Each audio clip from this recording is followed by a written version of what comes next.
Olá.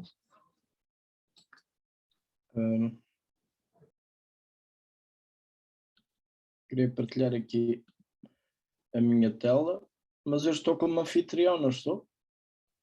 Sim, estás.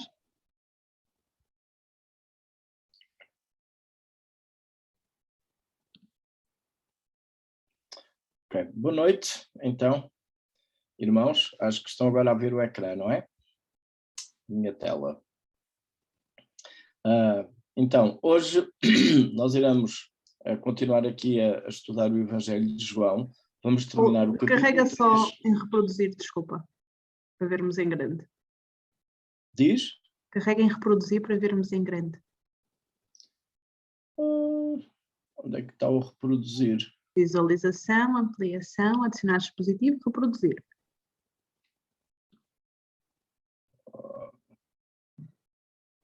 Eu não tenho isso.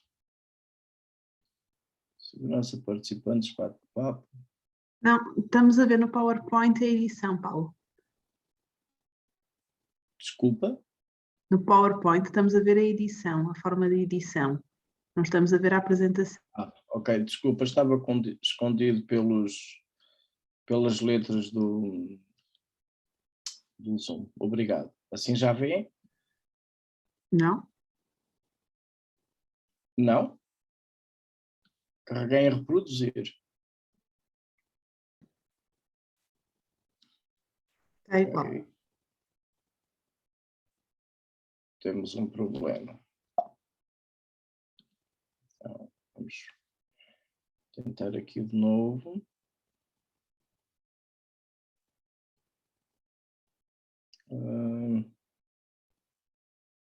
Sinceramente, agora...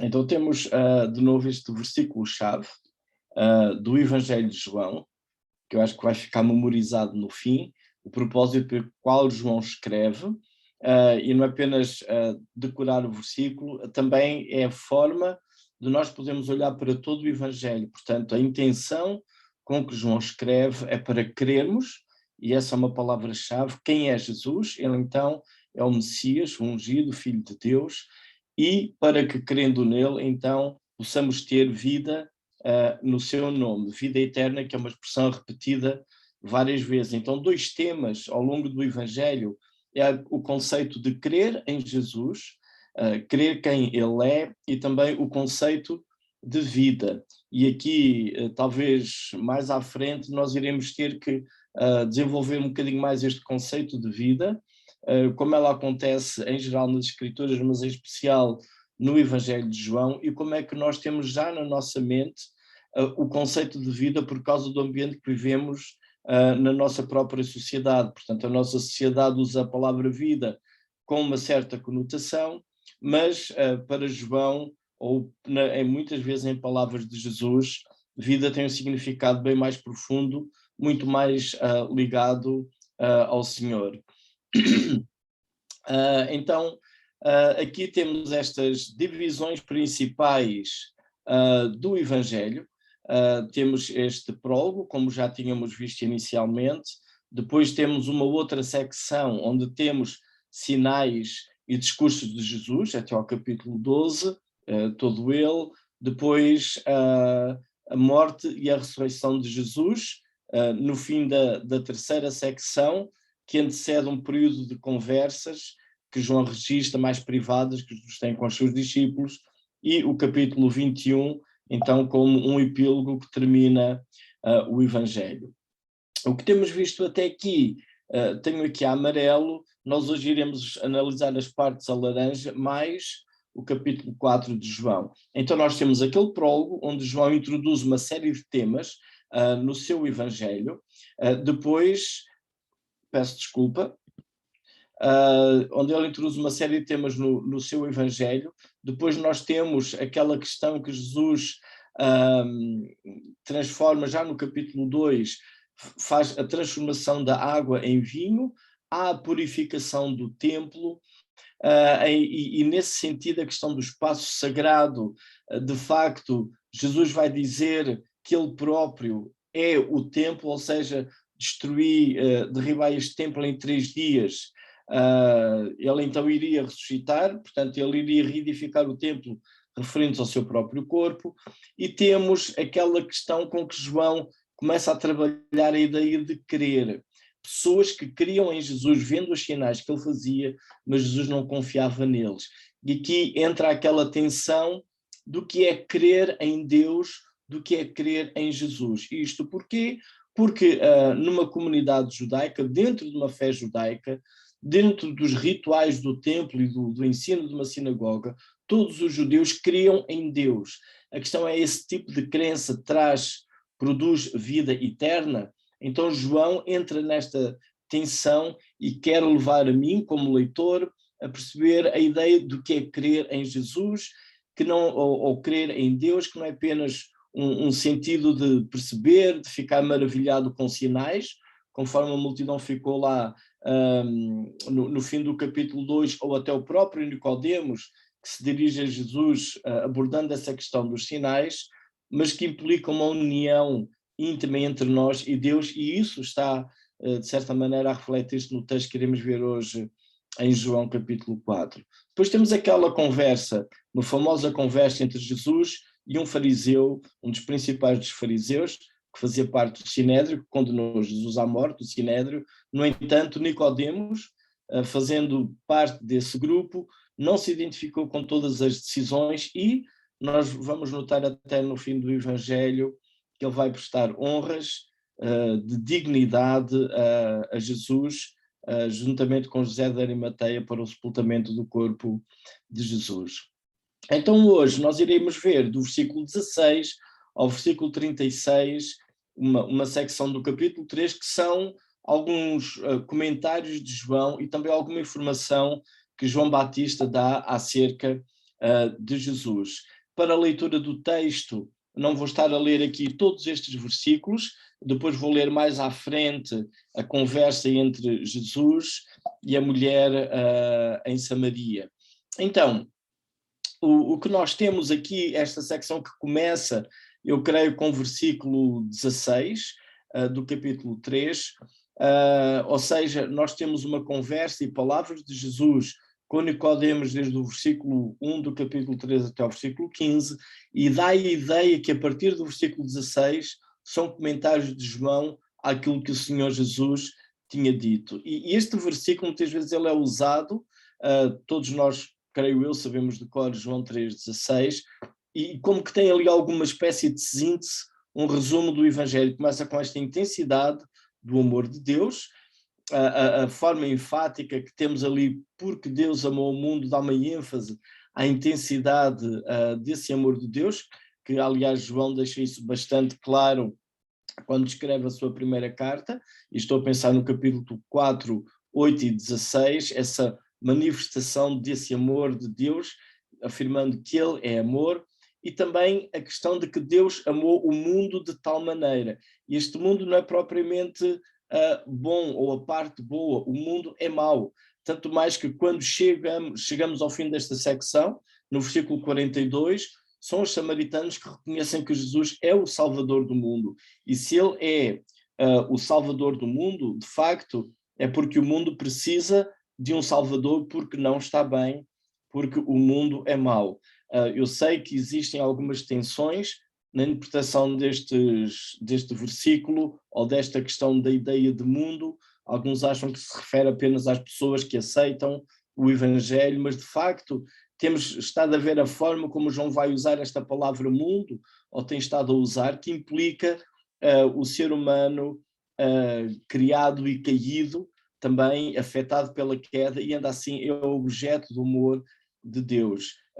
Para relembrar um texto em Ezequiel 18, 32, é interessante aquilo que o Senhor diz.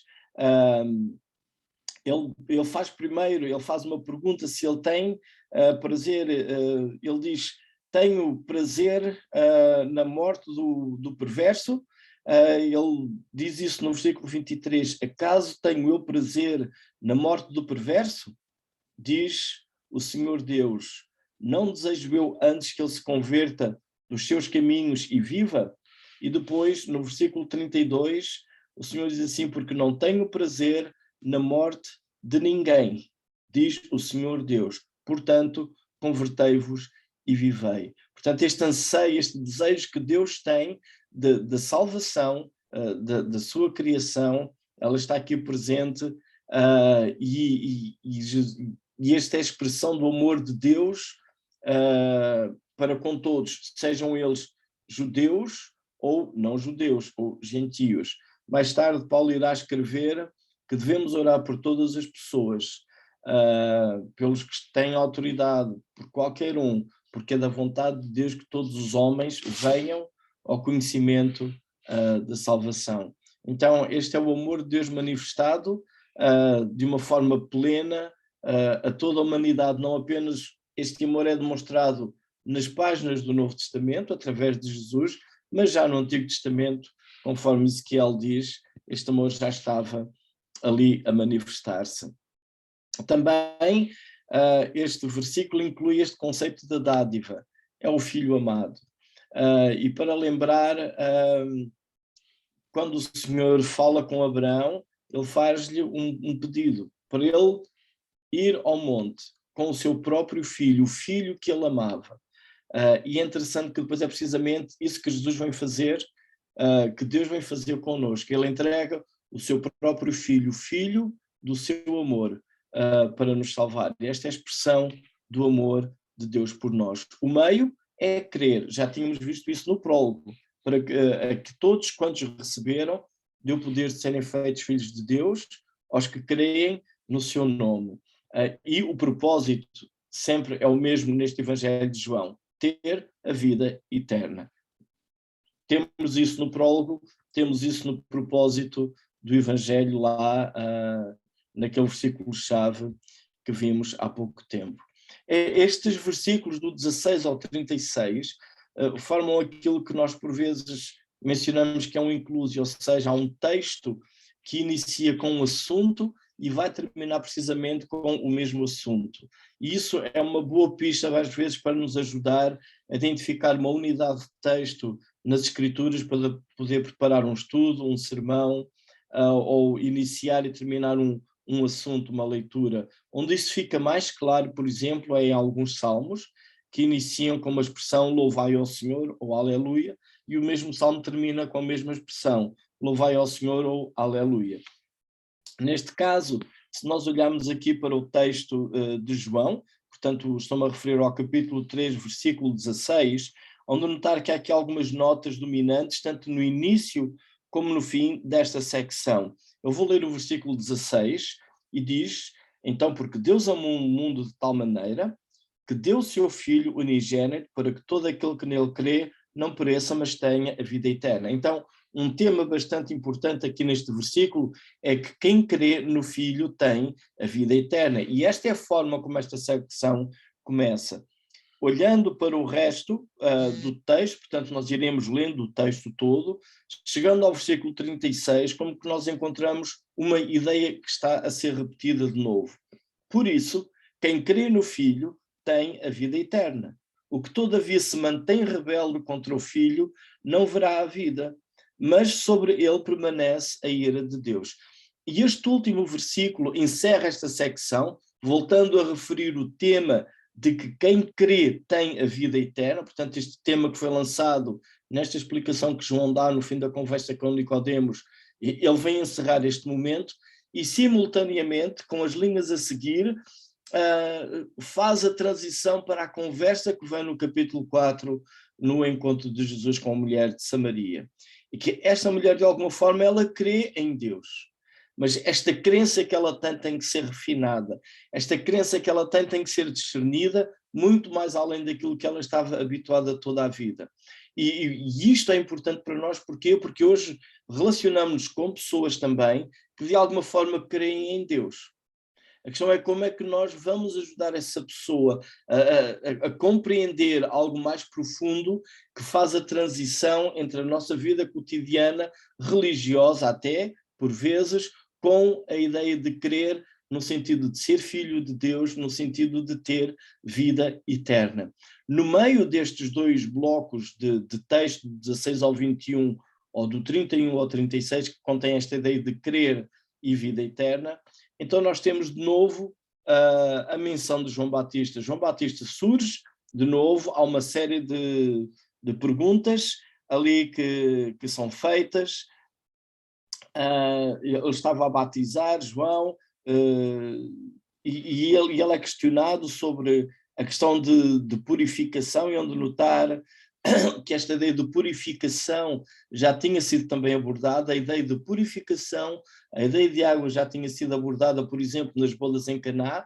Havia aqueles vasos grandes de pedra com água para um ritual de purificação. Nos dias de Jesus havia também os essênios, que tinham rituais de purificação, e agora João Batista ele é questionado, e de facto o que ele está a dizer é, olha, eu estou a batizar, mas não é propriamente uma coisa de purificação, é um batismo de arrependimento, mas alguém está aqui que é maior do que eu. Ou seja, o tema de purificação não iniciava nem encerrava com João Batista. Alguém estaria ali presente, obviamente é Jesus, que ele diz, ele termina, convém que ele cresça, isto no versículo 30, convém que ele cresça e eu diminua. João tinha uma noção bem clara aqui de quem era Jesus. Então, esta ideia de vida eterna, ela está aqui presente, e a questão de purificação com água, de novo, ela está aqui presente também, e de certa maneira ela aponta, ela prepara-nos como leitores para o que vai acontecer a seguir com a questão de Samaria, a mulher que Jesus encontra ali junto ao poço. Este texto é bastante longo, são 42 versículos, então tenho aqui mais ou menos uma divisão para nos orientar na análise deste texto, que terá que ser ainda que um pouco pela rama, digamos assim. Então, os primeiros 3 versículos temos um contexto em que João nos introduz àquilo que vai acontecer, onde é que estamos. Depois temos um cenário como que é montado, o versículo 4, o 5 e o 6. Depois temos a conversa propriamente dita do 7 ao 26, que Jesus tem com a mulher. Do 27 ao 38 os discípulos regressam, porque eles tinham ido comprar pão e não estiveram presentes naquela conversa, e depois temos os últimos versículos com a reação dos samaritanos. Eu vou ler desde o versículo 7 apenas até ao versículo 26, por causa da limitação de tempo. Nisto, veio uma mulher samaritana tirar água e disse a Jesus, dá-me de beber, pois os seus discípulos tinham ido à cidade para comprar alimentos. Então lhe disse a mulher samaritana, como sendo tu judeu, pedes de beber a mim, que sou mulher samaritana, porque os judeus não se dão com os samaritanos. Respondeu-lhe Jesus, se conheceras o dom de Deus, e quem é o que te pede, dá-me de beber, tu lhe pedirias e ele te daria água viva. Respondeu ela, Senhor, tu não tens com que tirar a água e o poço é fundo, onde pois tens a água viva? És tu, porventura, maior do que Jacó, nosso pai, que nos deu o poço, o qual ele mesmo bebeu, e bem assim os seus filhos e o seu gado? Afirmou-lhe Jesus, quem beber desta água tornará a ter sede. Aquele, porém, que beber da água que eu lhe der nunca mais terá sede, pelo contrário, a água que eu lhe der será nele uma fonte a jorrar para a vida eterna. Disse-lhe a mulher, Senhor, dá-me dessa água para que eu não mais tenha sede, nem preciso de vir aqui buscá-la. Disse-lhe Jesus, vai, chama o teu marido e vem cá. Ao que lhe respondeu a mulher, não tenho marido. Respondeu-lhe Jesus, bem disseste, não tenho marido, porque 5 maridos já tiveste, e esse que agora tens não é teu marido. Isto disseste com verdade. Senhor, disse-lhe a mulher, vejo que tu és profeta. Nossos pais adoravam neste monte, vós, entretanto, dizeis que em Jerusalém é o lugar onde se deve adorar. Disse-lhe Jesus, mulher, podes crer-me que a hora vem, quando nem neste monte, nem em Jerusalém adorareis o Pai. Vós adorais o que não conheceis, nós adoramos o que conhecemos, porque a salvação vem dos judeus. Mas a hora vem, já chegou, em que os verdadeiros adoradores adorarão o Pai em espírito e em verdade, porque são estes que o Pai procura para seus adoradores. Deus é espírito, e importa que os seus adoradores o adorem em espírito e em verdade. Eu sei, respondeu a mulher, que há de vir o Messias, chamado Cristo. Quando ele vier, nos anunciará todas as coisas. Disse-lhe Jesus, eu o sou, eu que falo contigo. Neste ponto chegaram os discípulos e se admiraram de que estivesse falando com uma mulher. Todavia, nenhum deles lhe disse que perguntas ou porque falas com ela. E vou terminar então aqui a leitura. Uma das questões ao lermos este texto que é bom é nós termos alguma familiaridade com o Antigo Testamento. Continuamos aqui com a questão do simbolismo da água. Portanto, nós temos um primeiro episódio em Caná com a água para um ritual de purificação que é transformado em vinho. Depois temos na conversa com Nicodemos, no capítulo 3, em que aquele que nascer da água, do Espírito, e sei também que aí há várias interpretações, mas olhando para o Antigo Testamento havia uma renovação do Espírito, uma purificação pela água e pelo Espírito, como analogia que o Senhor fala através dos profetas, e depois temos aqui também, então, no capítulo 4, ainda este tema da água. Nos dias de Jesus e de João Batista havia um grupo que habitava numa zona que nós conhecemos como Qumran, onde foram encontrados alguns manuscritos que trouxeram à luz então rolos de livros do Antigo Testamento, alguns inteiros, como no caso de Isaías, e ali nessas escavações tem acontecido, e por causa dos documentos escritos e também o próprio lugar mostra, havia um grupo ali chamado de Essénios, onde eles tinham rituais de purificação também pela água. Diariamente eles desciam a uma cisterna, um poço grande, tinham uma escadaria, essa escadaria ela era dividida no meio, porque eles desciam impuros, digamos assim, chegavam ao fundo, faziam um mergulho, ritual de purificação e subiam de novo purificados. Depois tinham as suas tarefas diárias. Pensa-se também que antes das refeições teriam o mesmo rito de purificação. Mas aquilo que Jesus fala, aquilo que João Batista fala, não é um ritual de batismo de purificação. E isto, por vezes, ainda hoje acontece nos nossos dias.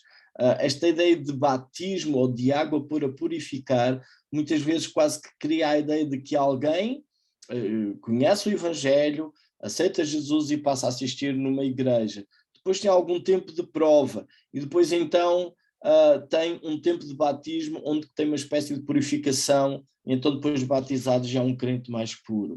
Essas ideias não transparecem do texto bíblico. Eu sei que por vezes elas circulam entre nós com mais ou menos ênfase, mas não é isso que João está aqui a tratar. De facto, esta ideia de água como elemento de purificação é um simbolismo, uma analogia que já vem desde o Antigo Testamento, mas aquilo que purifica é mais profundo, é a palavra, é Deus em nós, essa ideia do Espírito Santo também habitando em nós. Depois então nós temos esta transição nestes versículos em que Jesus volta de novo da Judeia e então ele está a ir para a Galileia, talvez 3 dias. Tenho aqui um mapa, então temos em baixo, mais no sul, ali na província da Judeia, a ver da cidade de Jerusalém. Depois tem umas setas que vão para uma área roxa, que seria a província de Samaria, nos dias de Jesus, onde temos então ali Sicar, o local então onde houve este encontro de Jesus com a mulher em Samaria. Esta questão de Samaria ela tem alguma complexidade. Nos dias de Jesus não havia uma distinção política entre Samaria e Judeia, porque Roma tinha unificado e os dois estavam debaixo do mesmo governo, mas estavam bem separadas a Judeia e a Samaria por questões religiosas e questões étnicas. Os samaritanos eram um grupo diferente, étnico, os judeus eram outro grupo diferente, e ao nível de religioso também. Se nós quisermos compreender melhor a história de Samaria e a questão dos samaritanos, desta tensão que havia, ela é bem antiga e tem várias misturas. Isto começa desde o início, logo a seguir ao rei Salomão, quando o reino se divide. Então temos um reino do sul, da casa de David, onde está ligado à cidade de Jerusalém com o templo, e temos o reino do norte, que fica ligado com outros reis, e eles não têm acesso ao templo. Então o primeiro rei manda construir 2 bezerros, 2 touros, e diz: Israel, este é o teu Deus, e há 2 cidades como local de adoração.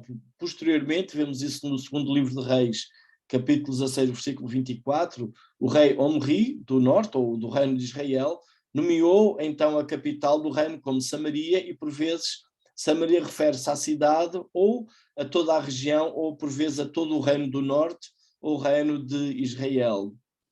No ano 722, então temos a queda de Samaria, os assírios invadem, e o que eles fazem, levam cativos, levam prisioneiros os habitantes do reino do norte, os habitantes de Israel, e fazem uma troca. Eles trazem estrangeiros, pessoas de outras nações, para colonizar. É um sistema que alguns povos tinham para evitar revoltas, tirar as pessoas da sua terra, tirar essa identidade nacional, também do local do seu Deus, porque o mundo maioritariamente era politeísta nesta altura, e os deuses é que davam segurança às pessoas. Portanto, elas, quando saíam fora da sua cidade e da zona do seu Deus, ficavam mais desprotegidas e vulneráveis, assim eles pensavam. Então, os invasores tinham estas movimentações de população para evitar revoltas. Os habitantes, portanto, as tribos de Israel, do Reino do Norte, são levadas cativos, e povos de outras nações são estrangeiras, são trazidos. Quem eles levam cativos são sempre as classes influentes, as classes ricas. Os pobres ficam. E o que é que acontece? Estes estrangeiros que chegam começam a ter casamentos com as pessoas que estavam ali. Então começam a surgir pessoas que os pais ou mães são judeus, mas o outro cônjuge não é. E o filho é um descendente de uma pessoa, de um cônjuge judeu e de um cônjuge gentio. Para complicar ainda mais, no ano 400 a.C. é erigido ali um templo para rivalizar com o templo de Jerusalém. E aqui nós já estamos a ter uma religião com alguma mistura. Raízes antigas, mas também, se lermos os capítulos 17 e 18 do segundo livro de Reis, onde notar que começa a haver uma mistura. O povo teme ao Senhor, mas também teme os outros deuses. Começa a haver ali uma grande mistura na questão de fé, da religião, e esse templo depois ele é destruído no segundo ano antes de Cristo. Ou seja, esta mulher em Samaria, ela tem todo este historial na sua mente. Portanto, ela tem uma ideia de rivalidade, se quisermos até onde notar que isto pode recuar até aos dias de Moisés, onde há o Monte Ebal e o Monte Gerizim, onde são proferidas bênçãos e maldições. Portanto, há um historial extremamente antigo que vai dar a esta senhora a ideia de que ela está numa religião, digamos assim, certa. Aliás, este grupo de samaritanos ainda se consegue identificar hoje, atualmente, e ainda existe também aquela questão do Pentateuco samaritano, que tinha os primeiros 5 livros de Moisés, com algumas peculiaridades. Este diagrama mostra um pouco a tensão. Então eu não consigo hoje apontar aqui o sítio que eu queria destacar, mas logo a seguir a Salomão, então temos esta divisão do reino, e Jeroboão é o rei que manda edificar os 2 touros, como sendo os deuses de Israel. E logo depois, então, nós temos ali a questão da queda de Samaria, e toda esta confusão de pessoas que vão e vêm começa a acontecer na vida da nação. Então dá-se toda essa mistura e estabelece esse contraste entre aquilo que é um judeu e aquilo que é um samaritano, e não há relação entre eles. Aliás, o versículo que João explica, o versículo 9, quando lemos assim: então lhe disse a mulher samaritana, como sendo tu judeu, pedes de beber a mim, que sou mulher samaritana? porque os judeus não se dão com os samaritanos. De facto, esta tradução, ela está mais polida na nossa língua, mas de facto é que o que temos ali são poucas palavras que dizem que os judeus não misturam, mais ou menos, com samaritanos, ser algo assim. E este não misturam tem em mente, provavelmente, utensílios. Ora, se Jesus iria pedir água à mulher, ele não iria usar o balde ou o utensílio com que ela utilizou para tirar o balde, porque eles não se misturavam. Portanto, este não misturar é tudo. Não haveria um objeto de um samaritano que passa para um judeu. Além disso, posteriormente, veio até ficar uma norma dentro dos judeus que uma mulher samaritana ela seria permanentemente impura. Portanto, havia estados de impureza da parte dos homens ou das mulheres na lei de Moisés, derivado da questão de menstruação ou outras situações, eram estados de impureza temporários, que através de um rito ou de alguns dias a pessoa poderia não ficar pura. Mais tarde, isto veio ficar definido dentro do judaísmo que uma senhora samaritana como que estaria num estado de impureza contínuo. Portanto, ninguém, nenhum homem, ninguém poderia, ou nenhuma mulher poderia tocar numa mulher samaritana, porque senão ficaria num estado de religião, ele ficaria então impuro. E nesta conversa Jesus quebra essas normas, esses paradigmas. Ele vai, fala com uma mulher, há muitas coisas aqui que Jesus está a quebrar, essas regras, pede-lhe a água, portanto, de facto, Jesus não está a falar com uma mulher samaritana, ele está a falar com um ser criado à imagem e semelhança de Deus. Lendo no início do Evangelho que tudo foi feito por ele, portanto, este verbo que se fez carne está a falar com a sua criação, basicamente. E Jesus levanta aqui um tema que ela deveria saber, a questão da água viva. Água viva, naquela cultura, ela aqui usada com duas conotações diferentes. Havia a água das cisternas, dos poços, portanto é uma região árida e seca. Ainda hoje, se tiverem a oportunidade de visitar, ou quem já visitou Israel, onde notar que algumas dos lugares que têm ruínas, toda a água era aproveitada em pequenos regos para cisternas, para ser conservada e terem acesso à água. E então, essa é a água das cisternas, dos poços, e a água viva, que a água das fontes, pode haver um poço que tem por baixo um manancial de água viva, uma fonte subterrânea e outras fontes, então essa designação de água de uma cisterna que está parada e uma água viva que vem do manancial, que é a água corrente. E parece que há aqui este diálogo, outra vez, como Nicodemos havia a ideia de nascer de novo, que é também nascer outra vez e nascer de cima de Deus. Aqui parecemos de novo esta ideia de água viva. Jesus fala-lhe de uma água viva e a mulher entende uma outra água viva. Eu queria ler... Isso é um mistério para mim. Eu queria ler aqui Jeremias 2,13. E o Senhor diz assim: 2 males cometeu o meu povo, a mim me deixaram o manancial de águas vivas e cavaram cisternas rotas que não retêm água.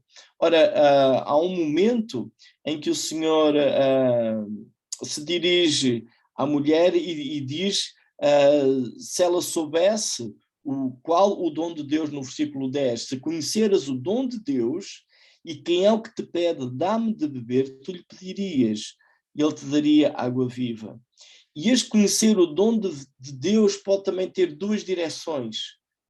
Para os judeus e para os samaritanos, o dom de Deus era a Tora, era a lei. Deus deu a lei através de Moisés. Essa era a grande dádiva de Deus. Mas aqui, em Jeremias, a grande dádiva de Deus é vida. Ele é o manancial da vida.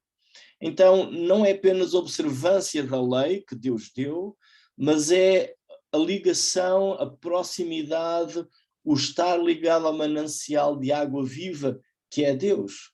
E Israel tinha cometido este erro ao longo da história. Eles estavam mais apegados àquilo que a própria lei ou a própria instrução de Deus dizia do que a Deus propriamente dito. E Jesus está a dizer, se tu conheceres o dom de Deus, ou seja, se tu conheceres a Tora, aquilo que a lei diz é que Deus é que é o autor da vida e dá a vida. Então, esta água viva que Jesus quer dar à mulher não é apenas uma analogia por causa de água que estava ali junto ao poço, mas Jesus está a falar deste Deus criador, que ele é o manancial, é a fonte de água viva. E esse é o que está a falar com ela. Ela faz-lhe a pergunta: és tu maior, no versículo 12, és tu maior que o nosso pai Jacó? Claro que ele é maior do que o pai Jacó. Ele é aquele que lhe pode dar água viva. E ela tinha dificuldade em entender isso. E este conceito de água viva está associado também ao conceito de vida eterna, porque isso é o que temos no versículo 14. Pelo contrário, a água que eu lhe der será nele uma fonte a jorrar para a vida eterna. E de novo temos aqui o tema de vida eterna que ele é mencionado ao longo dos versículos aqui em João. Outro tema bastante importante, que é aquilo levantado, e quem levanta até isto é a mulher, é a questão de adoração. Porquê? Porque esta questão de que Deus vem, ou que Jesus veio para nos perdoar os pecados, como já lemos, para ser levantado, para dar vida eterna, não é apenas um passar de estado de morte para vida, é a nossa ligação com Deus. E aqui temos a questão de sermos adoradores. E então Jesus diz assim no versículo 22, vós adorais o que não conheceis. Ele diz isto porque ele responde à questão dela, que é colocada no versículo 20. Nossos pais adoravam neste monte o tal templo que tinha sido erigido no século IV em Gerizim e depois roubado no século II. E depois continua, vocês dizem que é Jerusalém, onde estava agora lá o templo, também mandado reedificar por Herodes, portanto já desde o período do Segundo Templo, e teve várias restaurações. E a questão é o lugar da adoração. Para ela isto era importante. É em Gerizim ou é em Jerusalém? Qual é o local de adoração? E Jesus responde que o ponto central não é esse. Ele diz: os verdadeiros adoradores, versículo 23, adorarão o Pai em espírito e em verdade, porque são estes que o Pai procura para serem seus adoradores. Deus é espírito e importa que os seus adoradores o adorem em espírito e em verdade. A questão que esta mulher colocou, é interessante, nós podemos refletir sobre ela, pensar sobre ela, porque ainda nos nossos dias, e discutimos isso há umas semanas atrás, o espaço sagrado qual é? Qual é o local para adorar a Deus? E na nossa cultura cristã, digamos assim, estou a usar isto de uma forma muito abrangente, há lugares especiais, sagrados, onde se adora a Deus. E o resto da vida não se adora a Deus. E quando eu durmo, adoro ou não adoro a Deus? Quando eu caminho, quando eu trabalho, há horas específicas no dia para eu adorar a Deus? Há uma postura do meu corpo físico que é correta para eu adorar a Deus? Há lugares, há dias para eu adorar a Deus? O que é adoração? Como é que isto funciona? Para esta mulher era importante saber se os judeus estavam certos e adorar a Deus era Jerusalém, ou se ela estava certa e adorar a Deus era Gerizim. Jesus diz, não é essa a questão, nem é num lado nem no outro. Ele diz, os que adorem em espírito e em verdade. E de facto isto levanta aqui a questão, se eu sou um adorador de Deus, se a vida das nossas igrejas, das nossas assembleias, há adoração, se essa adoração ela existe quantas horas durante a semana, essa adoração existe quantas horas durante o dia. A conclusão que temos desta conversa com esta mulher, depois os discípulos chegam, ela vai à aldeia, dá o testemunho, diz que este homem disse tudo que eu tenho feito, portanto não se pode ocultar nada diante dele, e termina no versículo 42 com esta exclamação de outros habitantes de Samaria, os tais que estariam alienados da verdadeira religião, alienados do templo, etnicamente alienados também, porque não seriam judeus puros, mas são eles que têm a conclusão do versículo 42. Sabemos que este é verdadeiramente o Salvador do mundo. E isto eles afirmam não porque ela lhes diz, mas porque nós mesmos temos ouvido. Então é bastante interessante que Jesus veio, ou seja, o versículo 16 do capítulo 3, Deus amou o mundo de tal maneira, nós já começamos aqui a perceber um ir além das fronteiras estabelecidas pela mentalidade judaica. Deus amou o mundo de tal maneira, todos os seres humanos, e nós aqui já temos que samaritanos estão incluídos. Mais tarde iremos ver que irá haver gentios, e realmente este de Deus amar o mundo inclui todos nós, cada um de nós. E quando nós anunciamos esta mensagem do Evangelho, é bastante importante nós termos esta noção e também sabermos abordar devidamente com cada pessoa. Notem que no capítulo 3 Jesus falou com um fariseu, um religioso, um entendido nas escrituras, um teólogo da época. A linguagem que Jesus tem com ele é diferente. Ele aqui fala com uma mulher. Não era judia, era samaritana. A reputação dela não era muito boa. Há aquela questão que ela vai ao meio-dia. Porquê? Na hora de calor ir tirar água. As pessoas não iam àquela hora. E a linguagem com ela é diferente. Mas a mensagem, o cerne da mensagem é precisamente o mesmo. Nicodemos tinha que ser operado nele algo que o tornasse filho de Deus. Nesta mulher tinha que acontecer nela algo que fosse para a vida eterna. A necessidade era precisamente a mesma, mas as abordagens são diferentes. Nós hoje temos cristalizado quase de uma forma sagrada a expressão nascer de novo. Tem que se nascer de novo. E citamos isso da conversa de Jesus com Nicodemos. Mas eu queria que vocês notassem que Jesus não diz à mulher de Samaria que ela tem que nascer de novo. Dizia ela que ela tem que beber da água viva. Então, se eu vou evangelizar alguém, eu devo dizer que a pessoa vai nascer de novo ou deve beber da água viva? Ou vou dizer que tem que ser que adora a Deus em espírito e em verdade? Não é bem o que está certo ou o que está errado.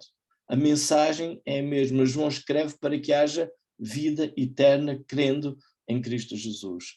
A abordagem que eu vou usar depende da pessoa com quem eu falo. E isto aqui requer discernimento, sabedoria da nossa parte e conhecimento das Escrituras. Porque vamos falar com alguém que conhece muita coisa da Bíblia, vamos falar com alguém que acha que Deus não existe, vamos falar com pessoas que ignoram completamente o que as Escrituras dizem e têm algumas ideias acerca de Deus. E também o que é importante aqui, à medida que eu anuncio e comunico o Evangelho, eu questionar a mim próprio e refletir sobre mim próprio se eu sou um adorador do Deus vivo e verdadeiro. E terminei. Obrigado, Paulo, pela explanação e explicação. Agora, vamos ter então o nosso tempo de 15 minutos em mini-grupos, em que temos uma única pergunta hoje.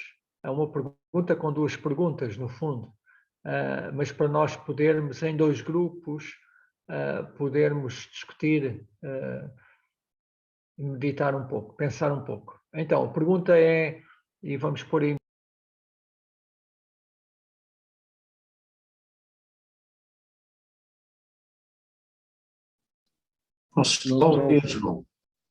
Não só o João Paulo. Pois não, vocês têm razão. Esqueci-me de ligar o micro. Ok, desculpem. Estava eu a dizer, vamos ter o tempo do minigrupo, está bem? Eu já pus aí no bate-papo a pergunta, o que é ser um verdadeiro adorador, que implicações isso tem nas nossas vidas e na vida das igrejas. Vamos ter esta pergunta, que no fundo são duas perguntas numa só, para pensarmos um pouco nos minigrupos. Vamos fazer 2 minigrupos para podermos pensar um bocadinho e depois compartilharmos o que é ser um verdadeiro adorador, que implicações isso tem nas nossas vidas e na vida das igrejas. Então, Ruth, podes nos dividir? Acho que é a Ruth que está a dividir-nos hoje. Então, vamos lá. vamos partilhar aqui o que cada grupo achou. Podes começar, Pedro Costa, com o teu grupo. Acho que era o grupo 1. Era o grupo 2, mas posso Era? começar. Então pronto, Sim. viramos ao contrário. Começamos no 2. Ora, depois de algumas tentativas de procurar um voluntário, tive que chegar à frente para representar então o grupo 2, onde, em resposta à pergunta, nós concluímos então que um verdadeiro adorador é aquele que adora em espírito e em verdade, e acrescentamos também em qualquer lugar. Fizemos aqui algumas comparações relativamente a alguns exemplos. Foi mencionado numa igreja em Torre de Moncorvo que tem um letreiro em que convida as pessoas que quiserem adorar a Deus para poder entrar, e depois à saída também tem um letreiro no sentido de continuarem a adorar na saída, portanto ao sair. E muitas vezes nós, nos nossos cultos, às vezes dizemos no final que terminou o culto, mas a ideia é que o culto pudesse ser contínuo, portanto, nas nossas vidas, e que possamos adorar em qualquer circunstância. Também foi indicado muitas vezes que nos próprios cultos, as letras dos cultos e as orações, muitas vezes são algo mais forte que se calhar às vezes nós até ou não concordamos ou não dizemos também amém. Também indicamos que às vezes vamos para o culto para receber do que para darmos culto. E às vezes consideramos se a pessoa falou mais alto, se falou muito, se falou pouco, e não existe aquele espírito de irmos para adorar. Portanto, o importante que era de adorar em espírito e em verdade, também focamos que tem que ser tanto na igreja como na vida particular de cada um. E que se realmente não fizermos isso, não iremos ter então resultados. E foi indicado também que deveríamos ir com preparação para juntarmos-nos com aqueles outros que estão pré-preparados, e então para desta forma todos nós em conjunto cultuarmos. Foi indicado também um exemplo da mesma maneira como às vezes separamos a nossa oferta e que nas nossas casas às vezes retiramos uma parte do dinheiro para o podermos ofertar, também devíamos fazer da mesma maneira, irmos preparados para podermos participar com algo no culto. Foi indicado também um exemplo de que numa igreja que as irmãs às vezes levam as refeições e depois chegam à mesa, espalham e repartem por todos. Portanto, os cultos também deveriam ser assim. E também lançamos aqui a pergunta que às vezes, se nós, num dos nossos cultos, o pregador chegasse lá e dissesse, olha, eu não trouxe nada, eu estava à espera que os respectivos irmãos também trouxessem alguma coisa, e se alguém quisesse participar com alguma coisa, seria realmente difícil, havia certamente um silêncio, e se às vezes pedíssemos para que outras pessoas dessem um testemunho daquilo que Deus fez ao longo desta semana, obtínhamos se calhar muitos silêncios, parece que Deus não faz nada ao longo da semana, e só nos próprios cultos nós estamos à espera que Deus faça ali alguma coisa. Portanto, foi basicamente estes assuntos que nós, com base na pergunta, respondemos. Ok, Pedro, obrigado. O nosso grupo, então, consegui arranjar um voluntário à força, o Fonseca. Foi mesmo à força. Então, falamos sobre os apontamentos que eu tenho aqui. Se por acaso não estiverem bem, depois vocês reforcem, está bem? Como é que podemos adorar a Deus? Podemos adorar a Deus em qualquer lugar. É temer a Deus,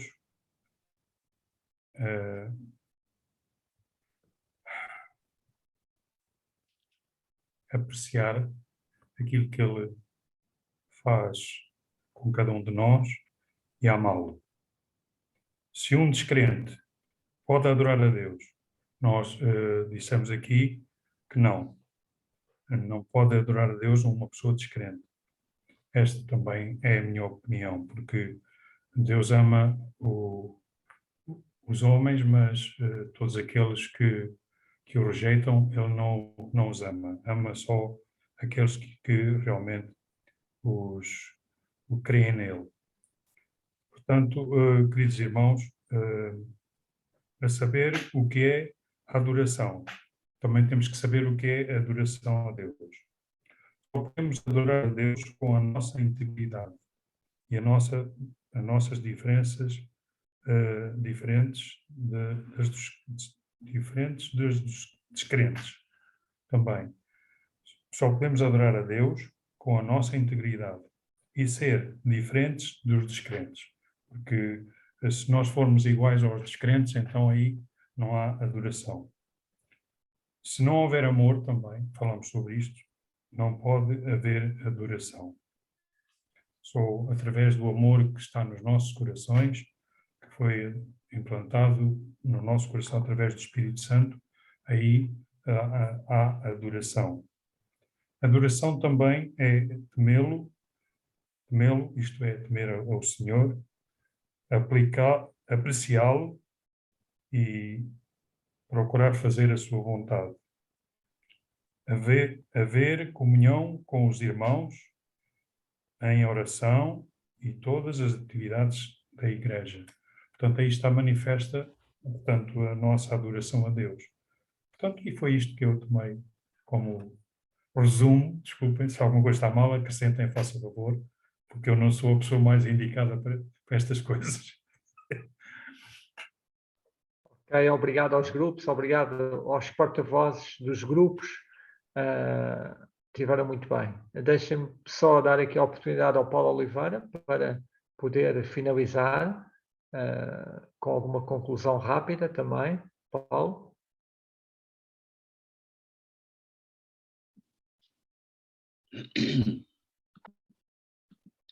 Ok.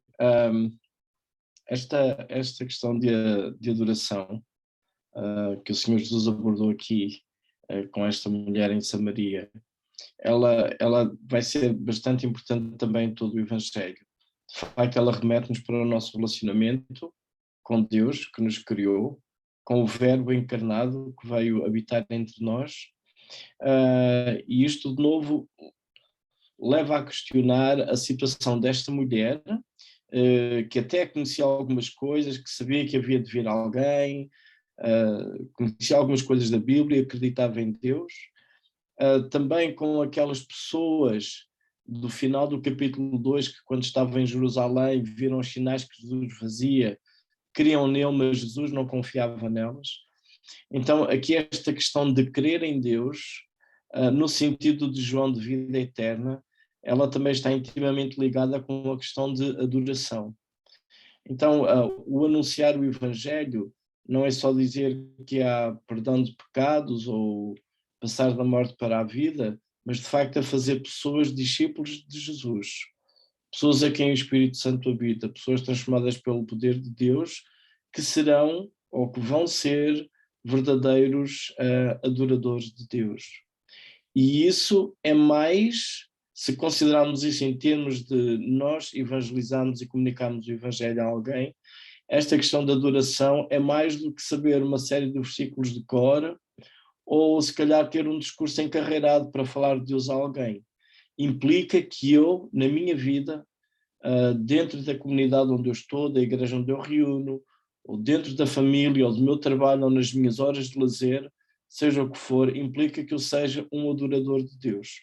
Porque vai ficar meio estranho, se eu não sou um adorador de Deus, como é que eu vou tornar alguém um adorador de Deus? Porque pelo que o João tem estado a construir até aqui, se por um lado diz que no versículo 12 do capítulo 1, os que creem no nome de Jesus são feitos filhos de Deus, ele agora diz-nos que aqueles que bebem da água viva, daqueles que têm esta união com Deus, são adoradores de Deus. Daí que aquela ideia de crer e não adorar não é muito compatível. E o adorar não é restrito a um lugar ou a um gesto, ou a um rito, mas eu entendo, e aqui fica o meu cunho pessoal, que seria mais um estilo de vida, adorar a Deus, uma forma de vida.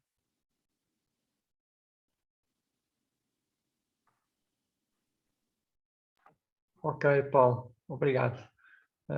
No fundo, se nós estivermos adorando ao Senhor a toda a hora e a cada instante, estamos também contribuindo para um bom testemunho e que outros possam vir também a ser verdadeiros adoradores também do Senhor. Bom, não sei se algum irmão quer colocar alguma pergunta rápida. No bate-papo ninguém colocou pergunta, mas se alguém quiser, entretanto, se lembrou de algo, pode rapidamente ligar o seu micro e questionar. Alguém? Não? Ninguém quer colocar nenhuma questão? Então, vamos terminar com uma palavra de oração. E eu vou pedir ao irmão